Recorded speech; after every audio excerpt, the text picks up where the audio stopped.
누구나 열심히 해보려는 의지는 가지고 동기부여 영상을 보면서 힘냈다가 하는데 내일은 또 이렇게 막 갑자기 열정이 식어버린 일들이 많잖아요. 네. 왜 어떻게 열심히 사는 것들을 좀 이어갈 수 있는가에 대해서 감히 이렇게 저희끼리 얘기를 해보았을 때 하나의 공통점이 삶에 대한 의미가 되게 확고하다라는 점이었던 것 같아요. 의미에 대한 이야기를 좀 해보려고 해요. 되게 동질감을 느껴서 이 채널을 시작하기도 했던 것 같고 아마 그래서 이게 가장 깔려 있었던 심리적인 맞아요. 유대였던 것 같은데 넌 어떻게 그렇게 열심히 사니? 라는 얘기를 했을 때 저희가 지금까지 했던 이야기들은 표면적인 이야기였다면 지금부터 할 얘기는 진짜 정말 내면에 있는 깊숙한 얘기이거든요. 그래서 왜 이렇게 흔들리지 않는 그 기준이 되었는지 설명해 주시면 좋을 것 같아요.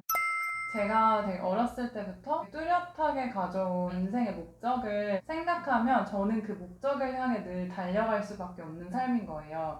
저는 어렸을 때 초중고를 한국에서 나와서 여러분이 공부하셨던 그 과정을 같이 겪었는데요. 중학교 2, 3학년쯤이었는 것 같은데 일제강점기 시절 이야기를 시험 공부를 하던 중에 너무 그 한스러운 역사가 마음이 아픈 거예요. 우리의 선조분들인데 너무나 고통을 겪었다는 생각이 들어서 국사 시험 공부를 하다가 엄청 울었었거든요. 국사 선생님께서 원래 학생들한테 그런 거 보여주시면 안 될 수도 있는데 일제강점기 시절에 이제 우리 국민이 당했던 치욕스러운 그런 사진들을 모아둔 홈페이지를 보여주셨어요. 그래서 그 사이트를 보면서 너무 잔혹하고 너무 한스러운 역사에 화가 나서 아, 왜 우리나라는 이렇게 약하기만 했을까? 왜 우리나라 국민 하나 이렇게 지켜내질 못했을까? 그게 너무 안타까웠어요. 지금도 그렇게 많이 달라지진 않았다고 생각하거든요. 어디 가서도 자신 있게 공항에 입국하고 그 자체가 되게 어렵다는 생각을 해요, 요새도.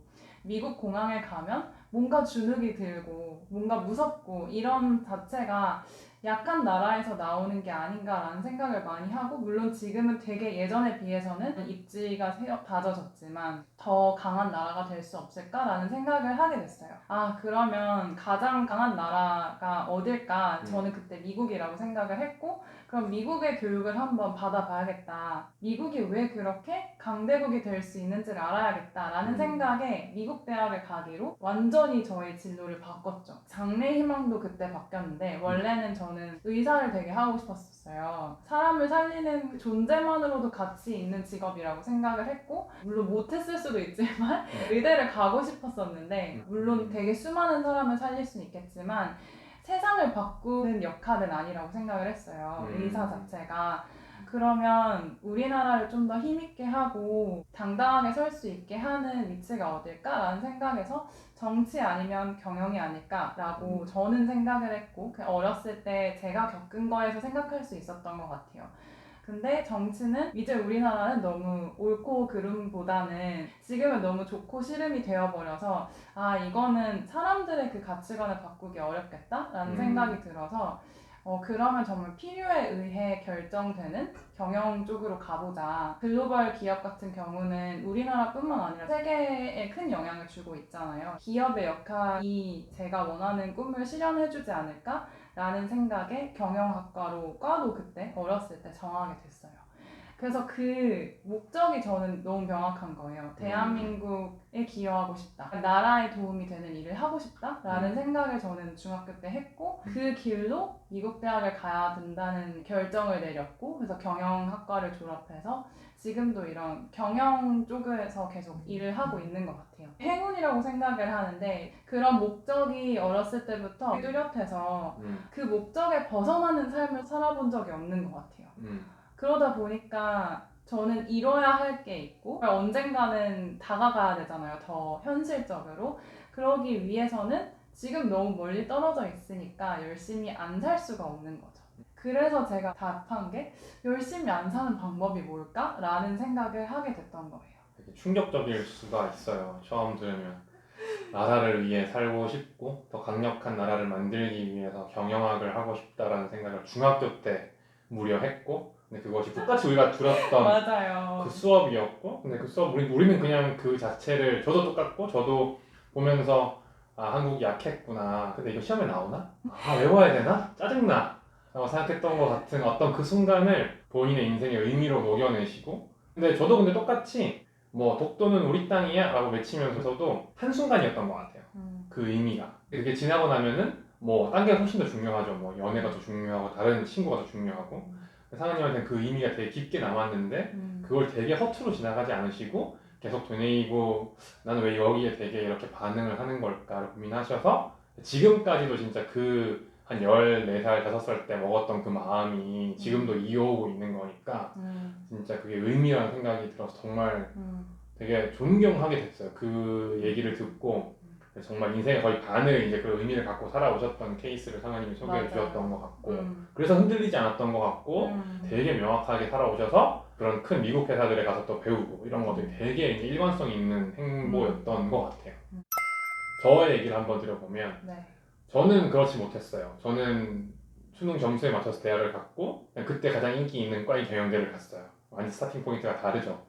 저는 그래서 그냥 그렇게 살다가 직장에 가서 그거를 처음 느낄 수 있었던 경험이 있었던 것 같아요. 제가 전 회사에서 이제 일을 할 때 너무 일이 많고 힘들고 잠을 잘 못 자는 정도까지 일을 했었어요. 특히 입사 초반 1년 동안은 거의 평일 기준 하루에 2~3시간 자면서 일을 거의 1년 가까이 했던 것 같거든요. 주말에는 잠만 자고. 진짜 힘들었어요. 기본적인 생활이 잘 안 되니까. 그래서 맨날 커피 달고 살고 막 이런 에너지 드링크 먹고 사는 너무 힘든 시간들이었는데 너무 힘들어서 막 친구도 거의 안 만나고 이별도 하고 밥도 잘 안 넘어가니까 막 음식도 잘 못 먹고 살도 빠지고 건강도 안 좋아지는 와중에 제가 딱 하나를 포기하지 않고 자발적으로 했던 근무 이외의 활동이 있었어요. 그게 주변 사람들 대부분 후배들을 도와주는 일이었던 것 같아요. 그게 후배들 혹은 모르는 분이 제가 있는 회사에 들어오고 싶다 혹은 뭐 취업이 고민된다 뭐 인생에 이런 고민들이 있다라고 하는 얘기들 저한테 그런 것들을 얘기를 해주면 그 친구들을 만나기 위해서 제가 잠을 3시간 자던 걸 2시간으로 줄여서 1시간을 투자를 하고 있는 거예요. 근데 그 잠을 깨워가면서까지 그 친구들을 만나서 제가 해줄 수 있는 이야기들을 해주는 저를 어느 순간 한 1년 정도 지났을 때 발견하게 됐어요. 근데 그게 되게 단순하게 다가오지 않았던 것 같아요. 아니 이걸 왜 하고 있는 거지? 잠이나 자지. 이게 누가 저한테 그걸 물어봤던 것 같고 잠이나 자 그럼 해줄 시간에. 근데 그 말을 들었을 때 제가 반감이 들었어요. 난 잠을 줄여서라도 얘를 도와줘야 돼 라고 제 마음속에 내면의 소리가 얘기했던 것 같고 근데 그게 들렸어요. 그 순간 잠을 덜 자고 1시간 내가 누구한테 도움을 줬으면은 그게 정말 2시간, 3시간 잔 것 같은 피로 회복의 효과가 있는 거예요. 놀랍게도 이게 뭘까? 왜 이게 나한테 에너지를 줄까? 라는 생각을 했던 것 같고 그럼 그 에너지를 준다는 건 나한테 무슨 의미일까? 를 이렇게 차례차례 고민을 해봤던 것 같아요. 아 이게 뭔가 내가 살아가는 그 자체의 이유와 되게 연관이 되어 있을 수 있겠다는 생각을 했던 것 같고 근데 그렇게 생각할 수 있었던 이유는 너무 극단적인 상황까지 가봤으니까 기본적인 욕구인 수면 욕을 이겨내면서까지 이걸 한다는 거는 거의 생존 본능과 맞닿아 있는 욕구다라는 생각을 했던 것 같아요. 제가 이제 그 당시에 힘든 시절에 열심히 누군가를 도와줬던 것을 잃지 않았던 게 아마 그 이유였다라는 생각을 했던 것 같고 그래서 그때 되게 확신을 하게 됐던 것 같아요. 나한테는 이렇게 잠자는 것만큼 소중한 이유가 내 삶에 있어. 그거는 내가 누군가를 이렇게 도와줄 수 있는 사람이 되고 싶은 욕망이야 라고 하는 거를 깨달았던 것 같아요. 아 이게 내 삶의 의미구나. 그 이후로는 어떤 고민 이런 것들이 당연히 생겨나고 하겠지만 되게 금방 돌아와요.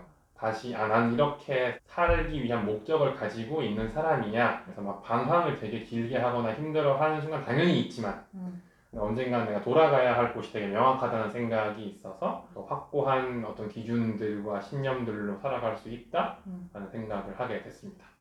사람들이 왜 이렇게 흔들리지 않고 그냥 곧게 인생을 살아갈 수 있을까 많이 물어볼 것 같은데 목적과 의미를 저희가 알고 있기 때문이 아닐까 생각이 들어요. 그래서 오늘 그런 얘기를 해드리고 싶었어요. 여러분도 이런 순간들이 있어요. 다른 것보다 유난히 신경 쓰이거나 내가 피곤할 때 해도 지치지 않는다거나 삶을 잘 돌아보면 의미를 충분히 찾을 수 있다고 생각을 하거든요. 되게 많은 고민과 생각을 해봐야지 나온다고 생각을 해요. 맞아요. 그냥 살아가는 대로 사는 것보다는 정말 돌아보고 나한테 정말 중요한 게 뭐지? 내가 움직이고 반응하는 게 뭐지? 라고 한번 찾아보시면 분명히 여러분의 삶에서도 있을 거거든요.